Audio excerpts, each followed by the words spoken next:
किसी ने बड़ी कमाल की बात कही है कि इस अफसोस के साथ मत जगो कि कल क्या नहीं कर पाए, बल्कि इस सोच के साथ जगो कि आज क्या करना है।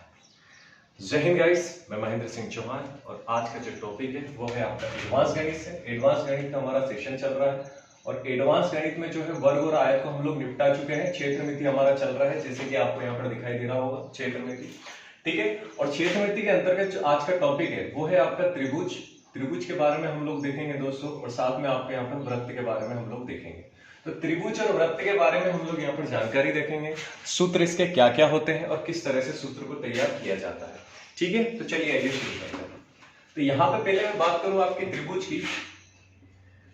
देखिए त्रिभुज की यदि मैं बात करूं जिसे बोला जाता है ट्रायंगल, ठीक है। त्रिभुज यानी कि दोस्तों क्या होता है, ट्रायंगल। ये क्या होता है, तो कुछ इस तरह से आपको दिखाई देता है, ठीक है। तो मैं यहाँ लिख सकता हूं, इसकी परिभाषा क्या होती है, तीन सरल रेखाओं से, तीन सरल रेखाओं से बंद आकृति, ठीक है दोस्तों। क्या हो जाएगा, तीन सरल रेखाओं से बंद आकृति को क्या कहते हैं दोस्तों, तो इसे कहते हैं आपका त्रिभुज। क्या कहते हैं इसे, तो इसे कहा जाता है त्रिभुज। क्लियर है, यहां तक तो कोई दिक्कत नहीं है, ठीक है। यहां तक कोई दिक्कत नहीं है, किसी को बताइए, ठीक है। इतना आपको याद रखना है। चलिए अब देखिए त्रिभुज में जो सबसे पहला आता है, तो त्रिभुज में जो सबसे पहले नंबर पे आता है दोस्तों, मैं लिख देता हूं, सबसे पहले नंबर पे जो आता है वो आता है आपका समकोण त्रिभुज, समकोण त्रिभुज। क्लियर है। दूसरे नंबर पे जो हम लोग पढ़ेंगे वो है आपका समबाहु त्रिभुज, समबाहु त्रिभुज। तीसरे नंबर पे हम लोग देखेंगे दोस्तों यहां से तो समद्विबाहु त्रिभुज, समद्विबाहु त्रिभुज। और चौथे नंबर पे हम लोग देखेंगे यहां से विषमबाहु त्रिभुज, विषमबाहु त्रिभुज। क्लियर है यहाँ तक, तो इतना तो किसी को दिक्कत नहीं होगी। त्रिभुज क्या होता है, तीन सरल रेखाओं से बंद आकृति को क्या कहते हैं दोस्तों, त्रिभुज कहते हैं, ठीक है। ये आपको याद रखना है, ठीक है। उसके बाद जो है जो इसके प्रकार हैं, चार भागों में बांटा गया है। पहले है समकोण त्रिभुज, दूसरा है आपका यहाँ पर समबाहु त्रिभुज, तीसरा है समद्विबाहु त्रिभुज और चौथा है दोस्तों आपका विषमबाहु त्रिभुज। क्लियर है यहाँ तक। अब देखिए सबसे पहले जो हम लोग यहाँ पढ़ने वाले हैं वो कौन सा है, आपका समकोण त्रिभुज। कौन सा है दोस्तों, तो समकोण त्रिभुज, जैसे कि आपको यहाँ पर दिखाई दे रहा है। समकोण त्रिभुज किसे कहते हैं, ठीक है दोस्तों। तो समकोण त्रिभुज किसे कहते हैं, जिसका कोण देखिए आपको दिखाई दे रहा होगा 90 डिग्री का कोण बनाता है, ठीक है। इसे क्या कहते हैं हम, समकोण त्रिभुज। यहां तक कोई दिक्कत नहीं है। दूसरी चीज याद रखना कि जो त्रिभुज होता है, त्रिभुज का जो सूत्र होता है या त्रिभुज होता है वो चतुर्भुज का आधा होता है। याद रखिएगा कि जो त्रिभुज होता है वो चतुर्भुज का क्या होता है, चतुर्भुज का आधा होता है। तो एक इंपॉर्टेंट चीज याद रखना है, चतुर्भुज जिसकी चार भुजाएं होती है, चार कोने होते हैं, क्लियर है, उसका क्या होता है दोस्तों, आधा होता है। याद रखिएगा, ठीक है। तो यानी कि जो त्रिभुज का सूत्र बनेगा ना, तो त्रिभुज का सूत्र भी चतुर्भुज का क्या बनेगा, आधा। चतुर्भुज का सूत्र आगे हम लोग पढ़ेंगे, फिलहाल आपको बेसिक जानकारी दे देता हूँ कि जो चतुर्भुज का सूत्र होता है वो आधार गुणित क्या होता है, ऊंचाई। क्लियर है दोस्तों, क्योंकि हम लोग क्या पढ़ रहे हैं, हम लोग पढ़ क्या रहे हैं, 2D पढ़ रहे हैं। तो 2D में क्या होता है, आधार और ऊंचाई दो चीजें होती है, दो विमाएं होती है, ठीक है। अब देखिए अगर चतुर्भुज, ठीक है, तो यहाँ से जो समकोण त्रिभुज का जो क्षेत्रफल निकल के आएगा वो कितना आएगा, 1/2 और क्या हो जाएगा दोस्तों, आधार गुणित क्या हो जाएगा आपका ऊंचाई। क्लियर है, यहाँ तक कोई दिक्कत तो नहीं है इसमें, ठीक है। अब देखिए दूसरी चीज की बात करते हैं, यहाँ पर समबाहु त्रिभुज। दूसरा है आपका समबाहु त्रिभुज। समबाहु त्रिभुज किसे कहते हैं, जिसकी सभी भुजाएं समान हो, जिसकी सभी भुजाएं क्या हो, समान हो, ठीक है, जिसकी सभी भुजाएं क्या हो, समान हो, ठीक है ना। तो ये चीज भी आपको याद रखना है। समबाहु त्रिभुज किसे कहते हैं, जिसकी सभी भुजाएं समान हो। कैसे, कुछ इस तरह से दिखाई देगा आपको, ठीक है। तो सभी भुजाएं समान है, यानी कि ये भी ए मान लो, इसे भी ए मान लो, इसे भी क्या मान लिया हमने, ए मान लिया। क्लियर। मैंने बोला कि जितने भी आपके त्रिभुज के सूत्र हैं वो काई से बनेंगे आपके साथियों, तो 1/2 और आधार गुणित ऊंचाई से आपके ये सूत्र बन के तैयार होंगे। क्लियर है, यहाँ इतना आपको पता है। चलिए अगर मैं समबाहु त्रिभुज की बात करूं तो देखिए यहाँ आपको आधार दिखाई दे रहा है, बिल्कुल दिखाई दे रहा है। तो क्या आपको ऊंचाई दिखाई दे रही है, नहीं दिखाई दे रही, लेकिन मेरे को इसका सूत्र बनाने के लिए क्या चाहिए, आधार भी चाहिए और ऊंचाई भी चाहिए। देखिए मैं इसका सूत्र लिख देता हूँ। यदि सूत्र की बात करें तो इसका सूत्र होता है कर्णी 3/4 और 1 का वर्ग। ये इसका सीधा सा सूत्र होता है। या तो इतना सा रट लो या पूरा डिटेल में समझो। डिटेल में समझोगे भविष्य में नहीं भूलोगे, रटोगे तो आप भूल जाओगे। तो देखिए अब ये सूत्र कैसे बन के तैयार हुआ उसे देखते हैं हम लोग। तो तो मैं यहाँ पर आपको बता देता हूँ ऊपर, ठीक है, इसको हटा रहा हूँ मैं यहाँ से, और यहाँ पे पूरा आपको पूरा इधर को डिटेल में आपको बता रहा हूँ। तो देखिए ये क्या हो गया आपका समबाहु त्रिभुज, ये क्या हो गया दोस्तों आपका समबाहु त्रिभुज, ठीक है, ये समबाहु। अब मुझे यहाँ पर ऊंचाई भी चाहिए, तो ऊंचाई चाहिए उसके लिए मैं क्या करूंगा, इस पे एक लंब डाल दूंगा। इस पे क्या कर दिया मैंने, एक लंब डाल दिया। त्रिभुज बनाना है मुझे, लंब डाल दिया, लंब डाल दिया मैंने ये वाला, तो ये क्या हो गया आपकी ऊंचाई होगी। ऊंचाई यानी कि इसको मैं क्या मान लूंगा, लंब। अब बताइए ये लंब हो गया और ये क्या हो गया आधार, और ये क्या हो गया आपका कर्ण। कोई दिक्कत है, ऊंचाई या लंब बात एक ही, ऊंचाई या लंब बात एक ही। अब देखिए यहां से देखिए, अगर मैं इसको लंब डाला तो बताइए आधार आधा आधा बढ़ गया कि नहीं बढ़ गया, बढ़ गया ना। इधर देखिए ये क्या हो जाएगा 1/2 और ये भी क्या हो जाएगा 1/2, यानी कि a/2। क्लियर है यहाँ पर। अब देखिए यहां से यदि मैं बात करूं कर्ण की, तो देखिए कर्ण क्या निकल के आया मेरा a, ठीक है। आधार की यदि बात करूं तो आधार क्या निकल के आया मेरा a/2, और ये लंब है, यानी कि लंब मान लो आप या क्या मान लो, ऊंचाई। लंब मान लो या फिर ऊंचाई मान लो, ठीक है ना, जैसा आपको ठीक है। लंब मान लो ऊंचाई, वो क्या है तो एच मानी मैंने, क्या मानी एच। क्लियर है दोस्तों यहाँ से। अब देखिए इसको हल करना है, इसको क्या करना है आपको हल करना है। तो देखिए हल कैसे करेंगे, यहाँ लगा देंगे हम कौन सी, पाइथागोरस प्रमेय। पाइथागोरस प्रमेय, पाइथागोरस प्रमेय क्या कहती है, पाइथागोरस प्रमेय क्या कहती है दोस्तों, देखिए तो ये होता है आपका कर्ण का वर्ग बराबर लंब का वर्ग प्लस होता है आपका आधार का वर्ग, ठीक है। कर्ण आपको यहाँ पर क्या दे रहेगा, मैंने बोला 90 डिग्री के कोण के ठीक सामने वाली जो भुजा होती है आपकी वो कर्ण कहलाती है या विकर्ण कहलाती है। तो यहाँ पर हो जाएगा a का वर्ग बराबर लंब आपको क्या दे रखा है, तो मैं मान लेता हूँ h का वर्ग, ठीक है दोस्तों, या ऊंचाई, h का वर्ग या फिर ऊंचाई, प्लस यहाँ पर आधार की बात करें तो आधार दे रखा है a/2 और इसका भी क्या कर दिया मैंने, वर्ग कर दिया। क्लियर है। आगे हल करें इसको तो a का वर्ग, देखिए इसका वर्ग कर दो तो h² प्लस a का वर्ग किया, a का वर्ग और 2 का वर्ग किया तो 2 दूनी कितना हो गया 4। ये a वाले मान को एक साइड उठा के लाया तो a का वर्ग इधर लाया तो माइनस a का वर्ग बटे में 4 बराबर कितना हो जाएगा h का वर्ग। इधर से इसका लघुत्तम लेंगे, इसके इधर गुणा करेंगे तो 4a का वर्ग माइनस का a का वर्ग बराबर कितना हो जाएगा दोस्तों h² और बटे में आपका कितना चल रहा है यहाँ पर 4, बटे में कितना चल रहा है आपका यहाँ पर 4। क्लियर है, यहाँ पर बटे में कितना चल रहा है आपका यहाँ पर 4। अब देखिए आगे इसको हल कैसे करेंगे, ठीक है। तो बटे में क्या हो गया आपका यहाँ से 4। जब इस h वर्ग की करनी आप यहाँ से वर्ग हटाएंगे तो इस पे क्या चढ़ जाएगी करनी। देखिए यहाँ से यदि h का आपको यहाँ से वर्ग हटा दूं तो इस पे करनी चढ़ा दूंगा, तो h बराबर क्या हो जाएगा, तो करनी में हो जाएगा आपका 4a² माइनस a² बटे में आपका कितना हो गया 4। तो ये वर्ग से जब इसकी करनी से वर्ग घटेगा तो ये 4 किसका वर्ग होता है 2 का, ठीक है दोस्तों। इधर आपका क्या आ जाएगा, देखिए माइनस हो रहा है यहाँ पर, तो 4 में से a गया तो पहले तो आपका यहाँ पर 3 हो जाएगा, तो करनी में 3, इधर a² है तो a² से करनी कटेगी, यहाँ पर बचा आपका a और बटे में 4 किसका वर्ग होता है 2 का। तो यहाँ से मैंने निकाला कि ऊंचाई बराबर क्या निकल के आई आपकी, तो ऊंचाई बराबर आई है आपकी कितनी दोस्तों, √3 यानी करनी 3 a/2, करनी 3 a/2 आपका क्या निकल के आई है यहाँ पर ऊंचाई। इस ऊंचाई को उठा के कहाँ रख दूंगा मैं, त्रिभुज के सूत्र। इस ऊंचाई को उठा के कहाँ रख दूंगा दोस्तों, तो ऊंचाई को उठाकर रख दूंगा मैं यहाँ पर दे रखा आपको त्रिभुज के सूत्र में। तो देखिए यहाँ से सूत्र क्या बन जाएगा 1/2, ठीक है। 1/2 आपका बन गया है, 1/2 गुणित आधार कितना है आपका, तो आधार आपको यहाँ पर दे रखा था दोस्तों, आधार था a/2, तो यहाँ लिखा मैंने a/2, ठीक है। आधार जो है आपका a/2 नहीं आएगा यहाँ पर, ये पूरा आएगा आपका आधार, क्योंकि यहाँ पर जो आधार मान के चल रहा है a मान के चल रहे बराबर, तो यहाँ लिखा मैंने a और गुणित ऊंचाई कितनी निकल गई आपकी यहाँ से, तो √3 a/2। यहाँ से 2 का 2 में गुणा कर दें, ऊपर a का a में गुणा करेंगे तो √3 a का वर्ग बटे में 2 दूनी कितना हो गया 4। तो यहाँ से जो समबाहु त्रिभुज का जो क्षेत्रफल निकल के आया दोस्तों वो क्या है आपका √3 a का वर्ग बटे में 4। क्लियर है। तो ये समकोण त्रिभुज भी हमने यहाँ से निकाल लिया है और समबाहु त्रिभुज भी हम लोग यहाँ से निकाल लिया है। इसमें किसी को कोई दिक्कत हो तो आप देख लें, वीडियो को 2 बार से 3 बार देखेंगे तो वीडियो अपने आप समझ में आ जाए।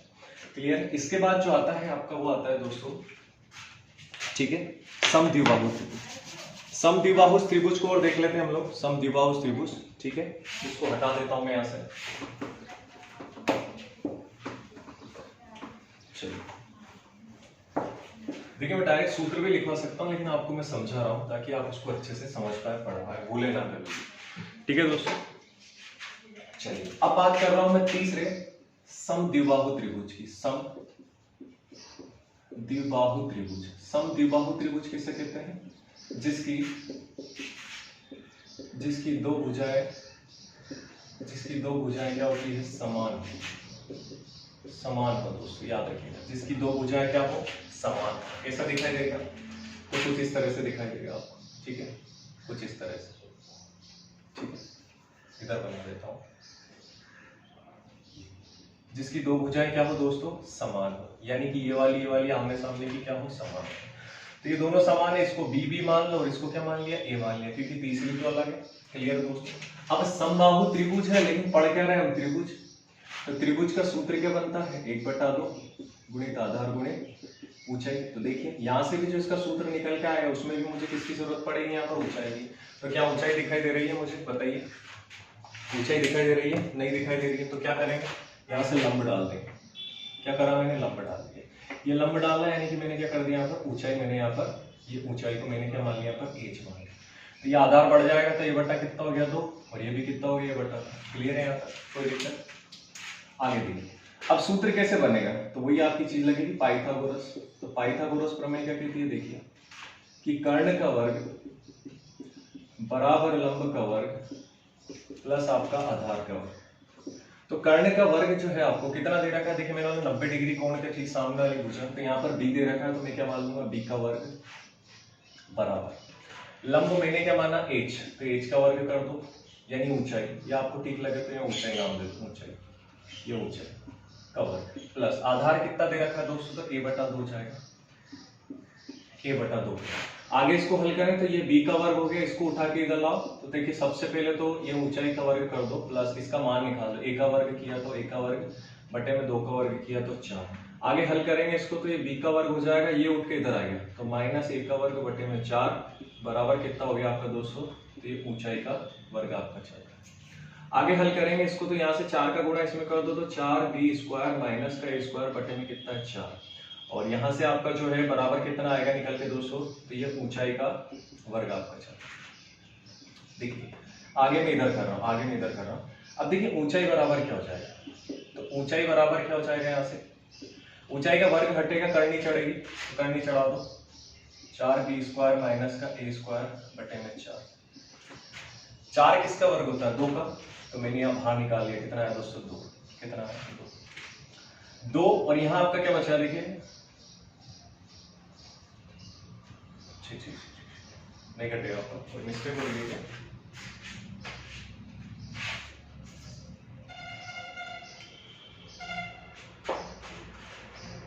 ठीक है, हाँ ये नहीं कट पाएगा, क्योंकि यहाँ पर जो है b दे रखा है और यहाँ आपका a दे रखा है दोस्तों, तो कट नहीं पाएगा। तो यहाँ से क्या हो जाएगा आपका करनी में 4b² माइनस a² बटे में, अब देखिए ये 4 है, तो 4 किसका वर्ग होता है, 2 का, तो यहाँ से जो निकल के आया क्या है आपकी ऊंचाई। इस ऊंचाई को उठा के कहाँ रख दोगे आप दोस्तों, त्रिभुज के क्षेत्रफल, त्रिभुज के क्षेत्रफल में। जब त्रिभुज के क्षेत्रफल में उठा के हम यहाँ से ऊंचाई रखेंगे, तो जो समबाहु त्रिभुज का जो क्षेत्रफल निकल के आएगा वो कितना आएगा, देखिए समबाहु त्रिभुज का क्षेत्रफल निकल के कितना आएगा दोस्तों, तो 1/2 होता है, और आधार गुणित कितना होता है, ऊंचाई होता है। क्लियर दिखता है इससे, ठीक है, आधार गुणित क्या होता है, यहाँ से ऊंचाई होता है। तो देखिए 1/2, आधार क्या माना था यहाँ पर a, तो यहाँ पर क्या आएगा, a ही आएगा। ऊंचाई कितनी निकल के यहाँ पर, तो ऊंचाई आई है आपकी करनी में 4b² माइनस का a² और बटे में कितना है दोस्तों आपका 2, ठीक है, सही बात है।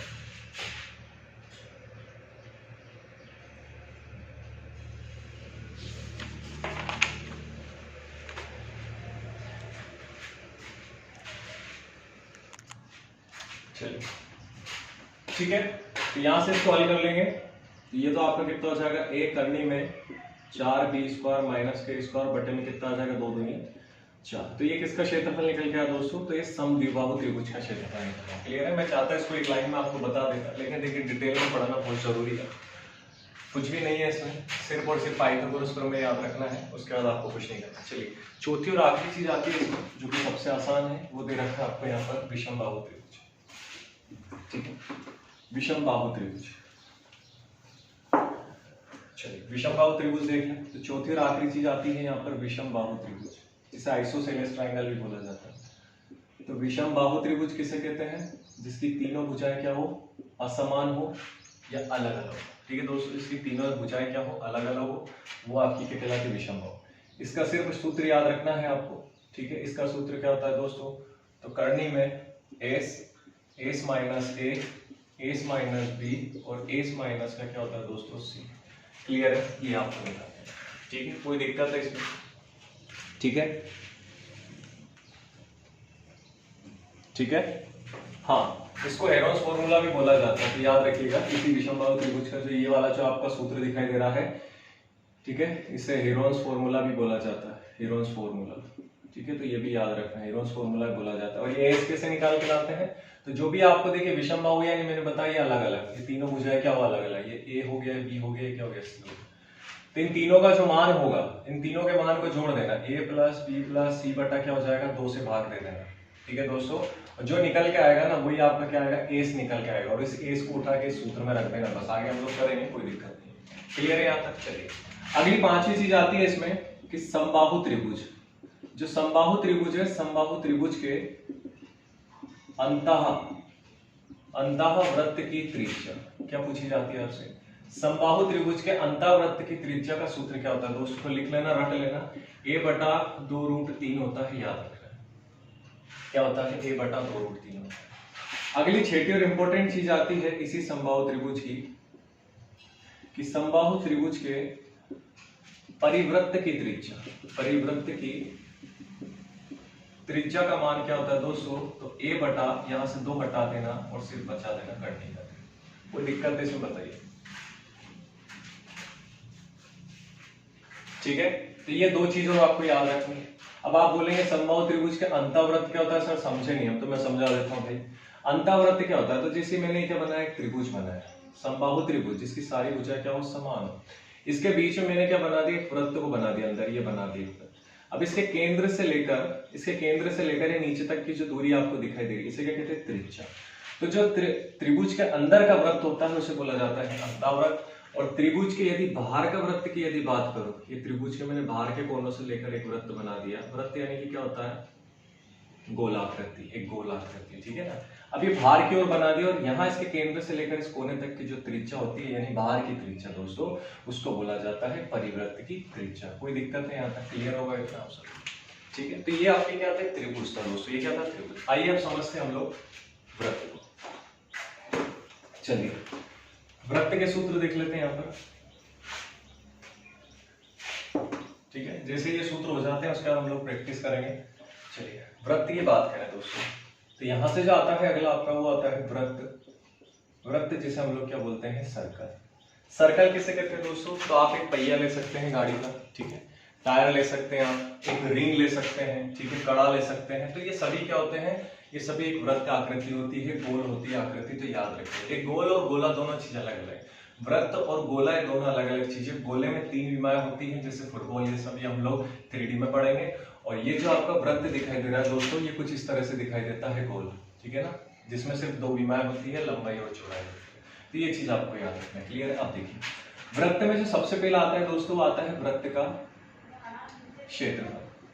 लेकिन उससे पहले हम लोग इसकी त्रिज्या के बारे में देख लेते हैं कि इसके केंद्र से लेकर, देखिए केंद्र मैंने कोई सी दूरी ली 4 सेंटीमीटर स्केल में, और 4 सेंटीमीटर का प्रकार से लेकर एक गोला बना दिया। तो केंद्र से लेकर जो इसकी धार तक की जो दूरी है ना, उसको क्या बोला जाता है, त्रिज्या। सबसे पहले तो याद रखना क्या बोला जाता है, त्रिज्या। और इसी को इंग्लिश में आर यानी कि रेडियस से भी दर्शाया जाता है, तो ये भी याद रखना है सबसे पहले। दूसरी चीज आती है, यदि यहाँ केंद्र से लेकर इसकी पूरी की दूरी ले लो, कैसे, जैसे हम लोग देखते हैं ये पहिया है, पहिया का रिंग है दोस्तों, कुछ इस तरह से ये आपका, ठीक है। ये यहाँ से यहाँ तक जो कहलाता है ना आपका, ये क्या कहलाता है, व्यास कहलाता है। पूरा यहाँ से यहाँ तक की दूरी, ये पूरी दूरी क्या कहलाती है आपकी दोस्तों? तो पूरी दूरी क्या कहलाती है आपकी, व्यास। कोई दिक्कत है कैसे बता दी? व्यास यानी जिसे डायमीटर बोला जाता है, व्यास यानी क्या बोला जाता है जिसे दोस्तों, डायमीटर बोला जाता है। बताइए कोई दिक्कत है यहाँ तक आप? ठीक है, चलिए कोई दिक्कत है क्या इसमें? चलिए एक चीज आती है इसमें, आपसे पूछा जाता है कि व्यास बराबर क्या होता है दोस्तों? तो व्यास बराबर क्या होता है, 2 गुणित त्रिज्या, यानी त्रिज्या का क्या होता है, 2 गुना होता है। तो याद रखना है आपको, जो व्यास होता है, व्यास यहाँ से यहाँ तक दोस्तों, ये इस त्रिज्या का क्या होता है, 2 गुना आता है। क्यों होता है? मैंने बोला कि केंद्र से लेकर दूरी से यहाँ पर एक वृत्त बनाया जाता है, गोला। तो ये हो गया आपका आर, तो एक आर ये हो गया और एक आर ये हो गया, तो टोटल कितने आर हो गए यहाँ पर, 2 आर होता है। तो ये जो व्यास है ना, व्यास ये किसके बराबर होता है? इन 2 त्रिज्याओं के बराबर होता है। तो क्वेश्चन पूछा गया है परीक्षा में, तो याद रखना है कि व्यास बराबर क्या होता है? तो 2 गुणित त्रिज्या होती है दोस्तों, तो याद है। क्लियर है यहाँ तक? चलिए अब देखिए इसके सूत्र के ऊपर आते हैं। ठीक है, तो ये चीज तो आपको समझ आ गई। अब देखिए इसका सूत्र क्या बनता है? तो जो वृत्त का क्षेत्रफल होता है दोस्तों वो होता है पाई आर स्क्वायर। क्या होता है? पाई आर स्क्वायर। वृत्त का जो क्षेत्रफल होता है दोस्तों वो होता है पाई आर स्क्वायर। उसके बाद आता है वृत्त की परिधि, उसके बाद आती है आपकी वृत्त की परिधि। तो वृत्त की परिधि बराबर क्या होता है? 2 पाई आर। क्या होता है? 2 पाई आर होता है। क्लियर? चलिए उसके बाद आता है दोस्तों आपका यहाँ पर, ठीक है, तो वृत्त के त्रिज्या खंड, ठीक है, वृत्त के त्रिज्या खंड का आपका आता है दोस्तों, ठीक है।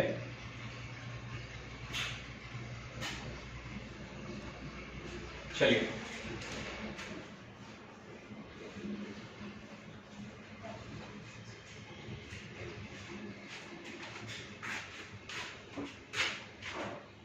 वृत्त के चापखंड का क्षेत्रफल, ठीक है दोस्तों, वृत्त के चापखंड का यहाँ पर आपसे क्षेत्रफल इसमें पूछा जाता है। ठीक है, तो वृत्त के जो चापखंड का क्षेत्रफल होता है वो क्या होता है आपका? पाई आर स्क्वायर गुणे थीटा डिग्री बटे में 360 डिग्री। ठीक है, अभी हम लोग समझेंगे। अगली चीज आती है आपके वृत्त के चापखंड की, वृत्त के चापखंड की लंबाई। ये आपके चापखंड का क्षेत्रफल है और ये क्या आपके चापखंड की दोस्तों लंबाई। तो ये क्या होती है आपकी? Pi r square, 2 pi r square, 2 pi r गुणे थीटा डिग्री बटे में 360 डिग्री। क्लियर है यहाँ तक?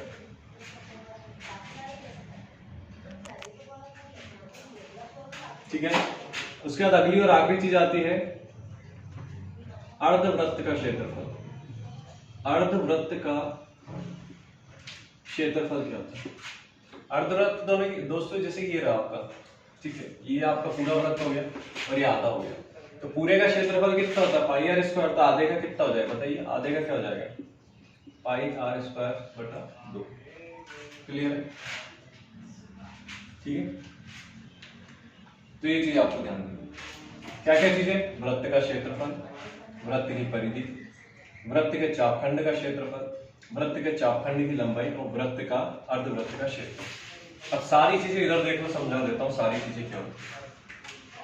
वृत्त के क्षेत्रफल की बात करी तो मैंने एक वृत्त बनाया। देखिए दोस्तों, मैंने एक वृत्त बनाया, केंद्र से दूरी लेकर कुछ यहाँ पर मैंने एक वृत्त बनाया, वहां पर 4 सेंटीमीटर। याद रखिएगा, जब हमारा एक पूरा चांदा होता है, पूरा चांदा, इस पूरे चांदे का जो मान होता है 180 डिग्री होता है। आधा जो होता है दोस्तों 180 डिग्री होता है और पूरा कितना होता है? 360 डिग्री। ठीक है, तो ये जो चांदा होता है हमारे कितने डिग्री का होता है? सीधा, ठीक है, आधा तो 180 डिग्री का कोण बना था दोस्तों, और 180 डिग्री का जो मान होता है उसको पाई में दर्शाते हैं हम लोग, पाई बोलते हैं। इसीलिए जो यहाँ पर लिखा जाता है वो पाई लिखा जाता है। आपसे बोला गया वृत्त का क्षेत्रफल, तो वृत्त का क्षेत्रफल बोला पाई आर स्क्वायर। दोस्तों क्या बोला? पाई आर स्क्वायर। इस पूरे 180 डिग्री का मान कितना होता है? पाई। यहां से ये आधी त्रिज्या हो गई आर और ये आधी त्रिज्या हो गई आर, तो ये कितना हो गया? आर का स्क्वायर। तो बताइए क्या हो जाएगा? पाई आर स्क्वायर। समझ आया कि नहीं? क्लियर? अगला देखिए, वृत्त की परिधि। परिधि मतलब होता है परिक्रमा लगाना। परिधि मतलब क्या होता है दोस्तों? परिक्रमा लगाना। अब परिक्रमा लगाएंगे तो मुझे एक बात बताइए, देखिए ये 180 डिग्री इतनी परिक्रमा लगाई तो 1 पाई हो गया, फिर ये नीचे की भी परिक्रमा लगाई 180 डिग्री तो ये कितना हो गया? 1 पाई ये हो गया। 1 आर ये हो गया और 1 आर ये हो गया। देखिए आर तो कॉमन रहने वाला है, आर थोड़ी बदलेगा, आर तो कॉमन रहने वाला है। अब देखिए यहाँ से भाई ये 1 पाई कितना हो गया? ये 2 पाई हो गए और ये भी आर कितने हो गए? 2 आर हो गए। मैं 2 को कॉमन ले लिया तो क्या बन गया? 2 पाई। समझ आया? क्लियर है? यहाँ तो कोई दिक्कत है क्या इसमें? ठीक है, रटना नहीं है, समझना है, अपने आप चीजें आसान हो जाएगी। चलिए आगे देखिए, अगला आता है वृत्त के चापखंड का क्षेत्र। देखिए चापखंड क्या होता है? जैसे मैंने क्या किया, मैंने ये क्या बनाया? गोल वृत्त बनाया दोस्तों। केंद्र से कुछ दूरी लेके एक वृत्त बनाया और मैंने यहीं से इतनी ही दूरी लेकर एक तो चाप इधर लगा दिया और एक चाप इधर लगा दिया। मैंने चाप लगाकर यहाँ से दोनों रेखाओं को इस केंद्र से क्या कर दी? जोड़। ठीक है, जैसे आपने देखा होगा तरबूज होता है, तरबूज को नहीं लेना है, तरबूज एक गोला है, लेकिन एक उदाहरण तरबूज लिया, तरबूज को छोड़ एक बिस्किट लिया, और बिस्किट का मैंने क्या किया दोस्तों, ठीक है, बिस्किट का क्या किया मैंने कि बिस्किट का इतना इतना टुकड़ा जो है आपका यहाँ से क्या कर दिया, उसको मैंने हटा दिया, निकाल दिया। तो यहाँ से जो इतना इतना टुकड़ा निकाला, देखिए यहाँ से इतना इतना टुकड़ा निकाला, तो कुछ ना कुछ तो यहाँ पर जो है आपकी गेप बनी होगी, और इसी गेप को क्या बोलते हैं, यहाँ का क्षेत्रफल। क्या बोलते हैं, क्षेत्रफल। कि त्रिज्या खंड का क्षेत्रफल, कि जितनी जगह उसने निकाल ली है, जितनी जगह खाली कर दी है, उसको बोला जाता है त्रिज्या खंड का क्षेत्रफल। क्लियर है। लेकिन एक चीज यहाँ पर देखिए आप, ये जो आपकी दूरी है, देखिए ये जो दूरी है, ये तो आपकी त्रिज्या दे रखी है ना, एक कोई दूरी मान के गोला बना है, त्रिज्या दे रखी। तो यहां से जो आपका क्षेत्रफल बनता है वृत्त के त्रिज्या खंड का क्षेत्रफल, तो वृत्त के जो त्रिज्या खंड का जो क्षेत्रफल बनता है दोस्तों, वो क्या बनता है आपको बताइए, तो वो कैसे बनेगा, तो देखिए, तो वृत्त का क्षेत्रफल तो इसमें प्लस हो जाएगा, तो वृत्त का क्षेत्रफल कितना होता है, पाई आर स्क्वायर। अब देखिए, जब ये यहां से इस भाग को मैंने अलग किया, तो यहाँ कुछ ना कुछ कोण तो बनाया होगा, देखिए ये इधर से इधर इसको काट रहा है, ये ऐसा, तो यहाँ कोई ना कोई थीटा डिग्री का कोण तो बना होगा, थीटा डिग्री का कोण बना होगा। तो मैंने क्या लिखा है यहाँ पर, मैंने लिखा भाई थीटा डिग्री का कोण बनाया। किसमें से बनाया, एक पूरे का पूरा चक्रा में से बनाया। अब थीटा डिग्री का इतना सा कोण है, तो ये पूरा कोण कितने डिग्री का होता है, पूरा एक चक्कर 360 डिग्री। तो बट्टे में मैंने क्या कर दिया, 360 डिग्री, बट्टे में क्या कर दिया दोस्तों, 360 डिग्री। तो इस तरीके से आपका क्या बन गया है, वृत्त चापखंड का क्षेत्र। बताइए समझ आया कि नहीं, क्लियर है। आगे बढ़े, आप देखिए, अब इसी में चापखंड में क्या आती है आपकी, क्षेत्रफल की जगह क्या दे देता है दोस्तों, लंबाई। तो क्षेत्रफल की जगह क्या दे रहा है इस बार, वो लंबाई। अब लंबाई क्या होती है, तो देखिए सेम वही केंद्र माना, दो चाप लगा दिए, ये दो चाप लगा दिए मैंने, ठीक है, दो चाप लगा दिए। लेकिन आपसे दोस्तों इस बार क्या बोला है उसने, लंबाई। लंबाई क्या होती है, ये यहाँ से यहाँ तक का बोल रहा है आपसे, वो सिर्फ इतना सा, बीच का क्षेत्रफल नहीं बोला उसने, सिर्फ आपसे बोला लंबाई, यहाँ से यहाँ तक की लंबाई कितनी है, ये आपसे बोला। क्लियर। तो इसका सूत्र क्या होगा, याद रखिएगा, जो लंबाई होती है यहाँ से यहाँ तक का मतलब क्या है, कि वो इधर से इसे आया और यहाँ से आकर यहाँ मिल गया। ठीक है दोस्तों, बात आ रही है। तो लंबाई मतलब क्या होता है, परिधि, और परिधि का मान क्या होता है, सबसे पहले तो वो देख लो, तो परिधि बराबर होता है 2 पाई r गुणित, अब यहाँ पे भी कोई ना कोई थीटा डिग्री का कोण बना रहा है, थीटा डिग्री बटे में क्या हो गया 360 डिग्री। तो ये आपका सूत्र किसका हो गया दोस्तों, वृत्त के चापखंड की लंबाई। कोई दिक्कत है किसमें। और अर्धवृत्त की बात करूं तो वृत्त का पाई r स्क्वायर, अर्ध का होता है 1/2, तो मैंने कर दिया 1/2। बताइए कोई दिक्कत नहीं। ठीक है, तो इतना आप लोग को समझ आ गया होगा। ठीक है दोस्तों, एक और चीज ले लेते हैं इसमें हम लोग। ठीक है, तो आपका चतुर्भुज, चतुर्भुज किसे कहते हैं दोस्तों, तो जिसके अंतः कोणों का योग। ठीक है दोस्तों, तो जिसके अंतः कोणों का योग 360 डिग्री होता है। जिसके अंतः कोण कितने डिग्री बनाते हैं साथियों, तो 360 डिग्री बनाते हैं, याद रखना है। जिसकी 4 भुजाएं होती है, तो याद रखिएगा जिसकी क्या होती है साथियों, 4 भुजाएं होती है तथा 4 कोने होते हैं। ठीक है, तो ये भी आपको याद रखना है। तो चतुर्भुज कैसा भी हो सकता है दोस्तों, कैसा भी हो सकता है, इस तरह से कैसा भी हो सकता है, क्योंकि 1 2 3 4 4 कोने भी है इसमें, और 1 2 3 4 4 कितनी भुजाएं भी है दोस्तों। तो ये क्या होता है आपका, कहलाता है चतुर्भुज। क्लियर है। अब देखिए, चतुर्भुज को जो है कितने भागों में बांटा गया है, ये आपका इंपॉर्टेंट है। यहाँ से चतुर्भुज को जो है कितने भागों में बांटा गया है, ये आपका यहाँ से इंपॉर्टेंट है। तो सबसे पहले जो इसे बांटा गया दोस्तों, वो है आपका समांतर चतुर्भुज, समांतर चतुर्भुज। ठीक है, दूसरे नंबर पे आता है आपका दोस्तों, ठीक है, समलंब चतुर्भुज। ठीक है दोस्तों, ठीक है, समचतुर्भुज को ले लेते हैं यहाँ पहले। समचतुर्भुज, यहाँ आता है आपका समचतुर्भुज, समचतुर्भुज दोस्तों। तीसरा आता है आपका यहाँ पर समलंब चतुर्भुज, समलंब चतुर्भुज। चौथा आता है आपका यहाँ पर विषम चतुर्भुज। ठीक है, ये 4 आपको याद रखना, ज्यादा डिटेल में नहीं पढ़ेंगे, चारों की चीजें यहीं पर निपटा दूंगा मैं। देखिए, तो सबसे पहले आपको दे रखा है यहाँ पर दोस्तों समांतर चतुर्भुज, दूसरा दे रखा है समचतुर्भुज, तीसरा दे रखा है समलंब, और चौथा दे रखा है विषम चतुर्भुज। समांतर चतुर्भुज जो है दोस्तों, ठीक है, तो समांतर चतुर्भुज में आपको क्या रखना है दोस्तों, तो इसमें जो है आमने सामने की भुजा, इसके आमने सामने की भुजा, आमने सामने की भुजा समान होती है। कैसी होती है, समान होती है। ठीक है, अगली चीज आती है इसके सम्मुख कोण, इसके सम्मुख कोण बराबर होते हैं।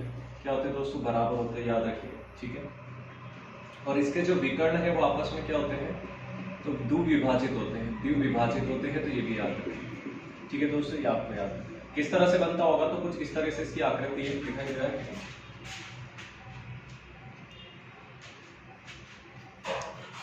दिखाई दे रहा है विकर्ण, ठीक है।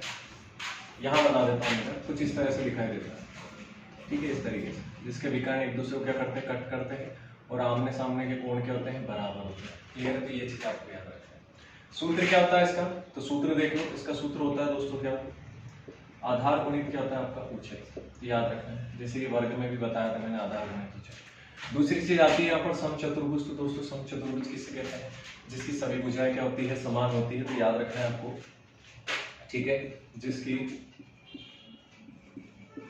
सभी भुजाएं क्या होती है? समान होती है। यहाँ से दोस्तों आपको याद रखना है, जिसकी सभी भुजाएं क्या होती है? यहाँ पर समान होती है। तो ये आपको याद रखना है। क्लियर है?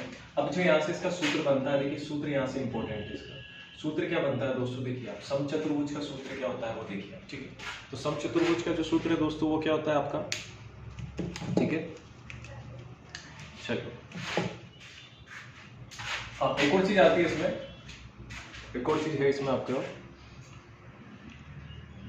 इसके विकर्ण परस्पर जो है एक दूसरे को 90 डिग्री पर काटते हैं। याद रखना है कि इसके जो विकर्ण है, विकर्ण वो एक दूसरे को परस्पर 90 डिग्री पर काटते हैं, ठीक है ना। तो याद रखना है आपको, जैसे मैंने इस तरीके से आपका समलंब चतुर्भुज ये बनाया, ठीक है दोस्तों, ये बना दिया समलंब चतुर्भुज। इसके जो विकर्ण है ना, ये विकर्ण एक दूसरे को कितने पे काटते हैं दोस्तों?